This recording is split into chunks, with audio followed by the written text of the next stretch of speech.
साथियों, मूं नावल पे पढ़ियो सो कुछ लाइनियूं अंडरलाइन कयमि। मां चयो त संगत सां उहे लाइनियूं शेयर कजनि।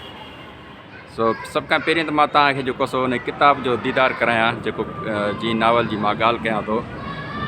किताब तव्हांखे जेको सो स्क्रीन ते अची वियो हूंदो।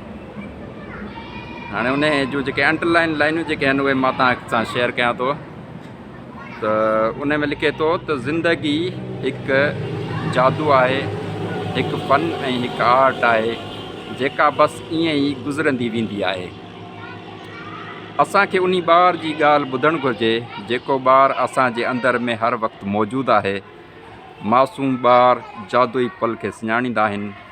असां हिन जे रड़ियुनि खे दॿाए सघूं था, पर उनखे हमेशह लाइ माठ नथा कराए सघूं।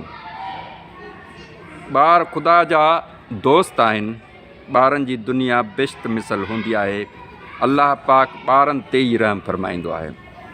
जेकॾहिं असां ॿीहर जनम नथा वठी सघूं, जेकॾहिं असां ज़िंदगी खे मासूमाणे अंदाज़ में गुज़ारण जो फ़न नथा सिखी सघूं, जेकॾहिं असां ॿाराणी मासूमियत बरक़रार नथा रखी सघूं, त पोइ जीअण जी भला कहिड़ी ज़रूरत आहे। यादि रखो, इंसान जी अकुली दाहब अल्लाह जी नज़र में इंसान जी चरियाप आहे। पर जेकॾहिं असां पंहिंजे रूह में रहंदड़ मासूम ॿार जी ॻाल्हि ॿुधूं था त असांजे अखियुनि जी चमक वधी वञे थी।